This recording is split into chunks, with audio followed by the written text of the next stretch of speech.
இன்னை வரைக்கும் மாநிலத்திலிருந்து என்ன நடக்குது, ஏதாவது பண்ணீங்களாப்பான்னு ஒரு கேள்வி வரல.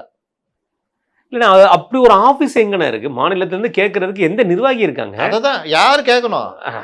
கேட்க வேண்டிய இடத்துல தலைவர், பொதுச் செயலாளர், பிரபகண்டா ஆமா, செக்ரட்டரி பிரபண்டா சார். அவர் என்ன பண்ணிட்டு இருக்காருன்னு கேட்குறேன். ஆமா. என்னமோ அந்த வாய்ஸ் ஆஃப் காமன் அதுன்னு உருட்டுனாங்கல்ல, அந்த வாய்ஸ் ஆஃப் காமனு ருசியே வேணான்ட்டாராம்.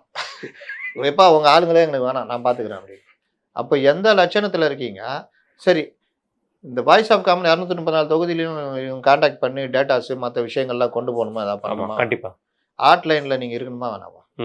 என்ன நடக்குது, இந்த தொகுதி என்னப்பா பிரச்சனை, மாவட்ட செயலர் ஒத்துழைக்க மாட்டேங்கிறான், என்ன சொல்கிறான், துட்டு கேட்குறான், கூப்பிட அவனை லைனில் தொலைச்சிருவேன், தேர்தல் முடிஞ்சு நீ இருக்கவே மாட்டேன்.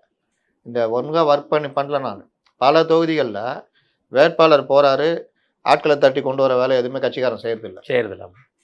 என்னை ஃபோன் பண்ணி சொல்கிறாங்க, சார் வட மாவட்டங்களில் இந்த தொகுதியிலலாம் ஒத்துழைப்பு இல்லை சார், எந்த இடத்துலையுமே இல்லை, கொஞ்சம் தயவு செய்து பேசுங்க சார். நான் பேசி என்ன பண்ண முடியும்? ஆனால் விளாத்திக்குளத்தில் அது மாதிரி வந்து திருநெல்வேலியில் பல இடங்களில், வாசுதேவநல்லூரில் பல இடங்களில் வேட்பாளர்களே வர்றதில்லை. இப்போ என்னன்னா அவங்களுக்கு என்ன ஒரு விஷயம் இருந்துச்சுன்னா, விஜய் வந்தால் ஒரு 30,000-40,000 பேர் வரான், அதை மாற்றுறது கிடையாது. ஆனால் வேட்பாளர் போனால் 20-30 பேர் கூட வர மாட்டாங்க. ஏன்னா அவங்க கட்சியிலே அதுக்கு உண்டான வந்து அந்த அறிகுறிகள் எதுவுமே தென்படலைங்கிறதுக்காக தான் அந்த பொம்மையை தூக்கி வைக்கிறது, கட் அவுட்டெல்லாம் வச்சுட்டு போயிட்டு இருக்காங்க. அதாவது ஒரு வேட்பாளருக்கு கூட வந்து பிரச்சாரத்துக்கு வர மாட்டாரு, அது நம்ம பார்க்கணும். கீழே எழுச்சி இருக்குங்க. யங்ஸ்டர்ஸு தாவேகா வேட்பாளர்னா ஆரவாரமாக வர்றான், பண்ணுறான், எல்லா தொகுதியிலையும். அப்போ நீங்கள் அதை மாற்றுறதுக்கு வேட்பாளருக்கு என்ன ட்ரைனிங் கொடுத்துருக்கீங்க? எதை பேசணும்?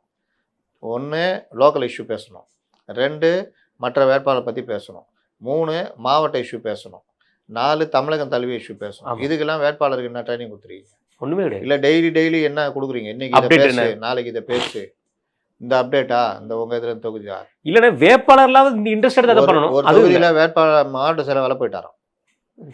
வேட்பாளரும் என்னையே வாங்கிக்கோ, அவனுக்கு இவ்வளோ கொடுத்தல எனக்கு இவ்வளோ கொடுன்னு தென் மாவட்டத்தில் ஒரு தொகுதியில் இந்த நிலைமையில வச்சிருந்தா எங்கே போய் சேர? இல்லைண்ணா இதுக்கு முன்னாடி நீங்கள் கேள்விப்பட்டிருப்பீங்களா தெரியல, ஒரு வேட்பாளர் வந்து போட்டி போட்டு ஜெயிச்சதுக்கப்புறம் அந்த தொகுதியை பார்க்காம இருக்க நமக்கு நிறைய கேள்விப்பட்டிருக்கோம். பல வேட்பாளர்கள் இருக்காங்க, ஆனால் போட்டி போடும் போதே வராத ஒரே வேட்பாளர் இவ்வளோ தான் இருப்பார். நினைக்க திருச்சி கிழக்குக்கும் பெரம்பூருக்கும் ஒரு தடவை மட்டும் போயிருக்காரு. அது வேற. பெரம்பூரில் ஒரு வேலையும் நடக்கலையா?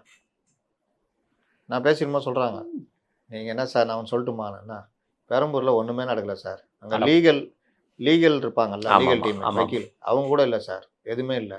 எல்லாரும் காசுங்க. ஒரு தொகுதியில் பர்மிஷன் ரத்தாகிட்டே இருக்கான், கிடைக்க மாட்டேங்குதுன்னு. என்னடா இது, யார் வாங்கணும்? லீகல் டீம் போட்டுக்கிறாங்க.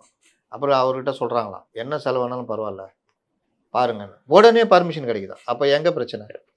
பணம் தான். உன் கூட இருக்கிறவன் தான் பிரச்சனை.